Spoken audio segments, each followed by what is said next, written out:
Hey lovelies, welcome back to my YouTube channel. So this video is going to be our sewing tutorial on the previous Bustier pattern I drafted on this channel. So if this is what you are looking for, just stay tuned and watch till the end of this video. Thank you.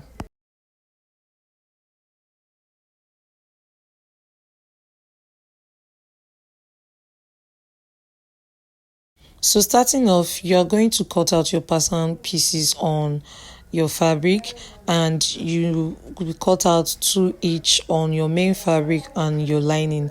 And remember, the center part is on fold, so you'll be cutting 1 each for your main fabric and your lining. That's what I'm showing you in the video. So after that, you will open up your center fabric and you will join your side front to your center front with the amount you added as allowance, your joining allowance, and you go ahead and join your side back to your side front. So now I'm sewing the entire main fabric together. I'm not like turning anything, I'm sewing everything together, the entire main fabric, and I'll go ahead and do the same thing for my lining. I'll take my center piece of my lining, I'll take my side piece of my lining, and I'll sew them together, and I'll take my side back and I'll sew it together with my lining pieces. So I hope you understand what I'm explaining in the video. So just take a look at what I'm describing.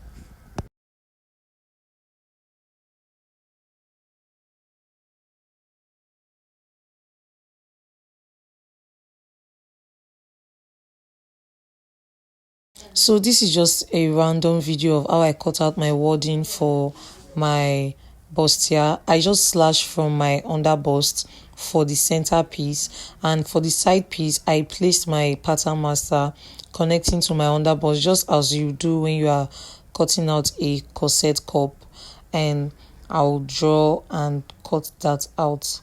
So now I'm indicating where to add allowance and where not to add allowance.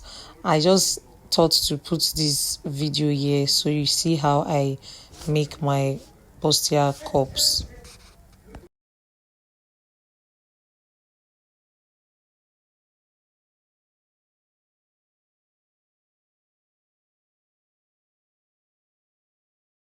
So the only place where you'll be placing allowance is at the part where you'll be joining together. So you indicate with an arrow to know where you'll be joining together. That's the only place you are going to add like 0.5 inch allowance. Any other part is going to be cut like according to your paper.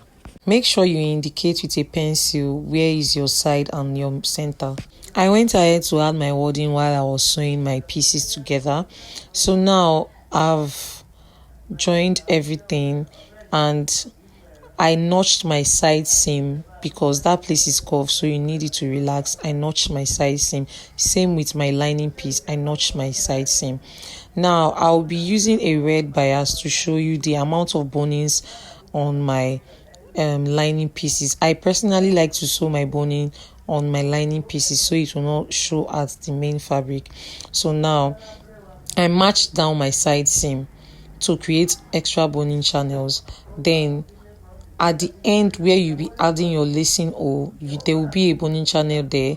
Then your dart lines, I use that to create another form of boning channels, just as you see in the video. So I've gone ahead to face my yoke with a skin mesh. So if you are looking for a more illusion like effect for your shanty lace, just face it with a skin mesh. Now I will go ahead to sandwich my back yoke to my back piece while I want to turn with the lining, but I will not be doing that for my front. You can go ahead and do that if you don't have like any design you want to do at the front piece, but me, I'll be adding designs, so I just wanted to stitch that directly. Now I'll sandwich my back yoke with my lining piece and main fabric, just as you see in the video. Now just go ahead to turn your lining piece and your fabric together, stitch with half an inch at the top part and turn everything.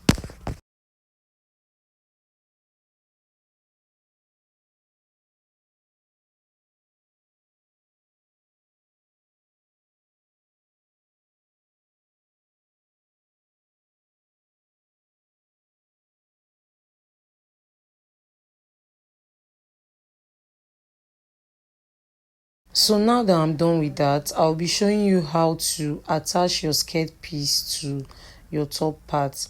So for instance, you don't have a mannequin, you can use this method. So all you have to do is measure out what you have from your underbust to your front length, and you go ahead to place that from your main fabric and mark out what you have there. So just as you see in the video, you mark out what you have there.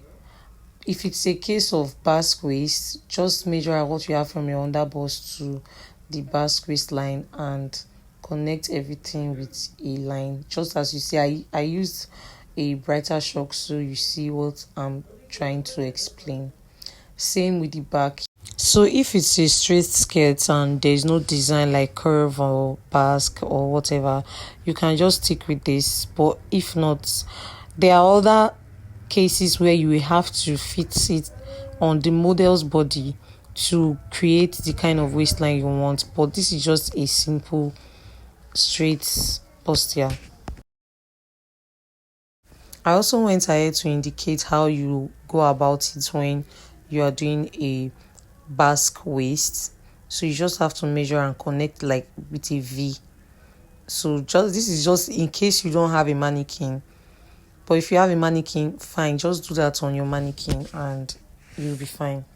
So because of the boning you will be putting at your lining piece, it will be difficult for you to attach your skirt. So that's why I've not like stitched the part where I'm going to be putting my lacing hole, because I'm going to open up my fabric just as you see in the video to attach my skirts to the main fabric without touching my lining piece.